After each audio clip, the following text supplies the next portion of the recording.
বিসমিল্লাহির রহমানির রহিম।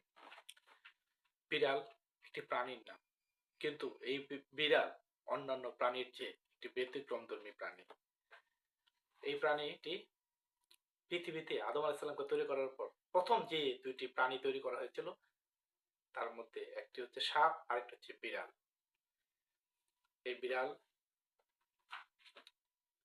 একটি উপকারী প্রাণী এবং পবিত্র, পাক পবিত্র প্রাণী।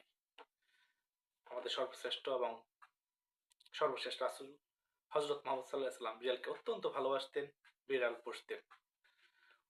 ওনার এক সাহাবী ছিলেন আবু হুরায়রা রাদিয়াল্লাহু আনহু। উনিও বিড়ালকে ভালোবাসতেন এবং বিড়াল পুষতেন। রাসূল সাল্লাল্লাহু আলাইহি ওয়াসাল্লাম খুশি হয়ে আবু হুরায়রা রাদিয়াল্লাহু আনহুকে বিড়ালের আব্বা হিসেবে অভিহিত করেছিলেন। আবু হুরায়রা অর্থই হচ্ছে বিড়ালের আব্বা। আসুন আমরাও বিড়ালকে পুষি, বিড়ালকে ভালোবাসি, বিড়ালকে ঘরে রাখি।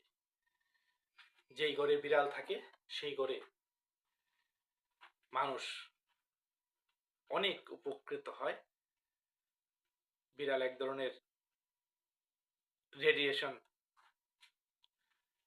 উৎপাদন করে, যেটি মানুষের ঘুমের জন্য অত্যন্ত উপকারী। ধন্যবাদ সবাইকে।